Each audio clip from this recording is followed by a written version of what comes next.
तुम्ही पाहत आहे निपाणी न्यूज चौफेर घडामोडी। मासिक पाळी दरम्यान ऑफिसमधून एक दिवस सुट्टी। कर्नाटकात मासिक पाळीच्या रजेला मान्यता। सर्व सरकारी खासगी कार्यालयांना नियम लागू।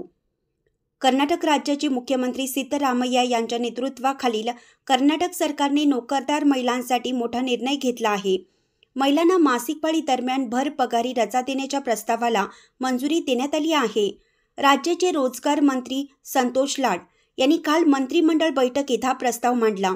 मंत्री लाड यांनी सांगितलं की 2024 मध्ये वर्षातून 6 रजा देण्याचा प्रस्ताव ठेवला होता, पण त्याला अपेक्षित प्रतिसाद मिळाला नाही। त्यामुळे आता आम्ही दरमहा एक दिवस म्हणजेच वर्षाला 12 दिवस रजा देण्याचा निर्णय घेतला आहे। त्यामुळे कर्नाटक हे देशात सर्व क्षेत्रामध्ये मासिक पाळी रजा लागू करणारे पहिले राज्य ठरणार आहे। महिलांना घरकामाव्यतिरिक्त मुलांची काळजी देखील घ्यावी लागते। मासिक पाळीमुळे त्यांना मानसिक ताण देखील येतो, म्हणून मासिक पाळीच्या रजेच्या तरतुदीचा आढावा घेण्यासाठी एक समिती स्थापन करण्यात आली।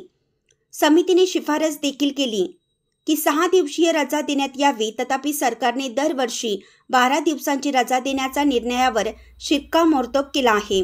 चॅनलला सबस्क्राइब केल्यामुळे बातम्या अपडेट तुमच्यापर्यंत लवकर पोहोचतील।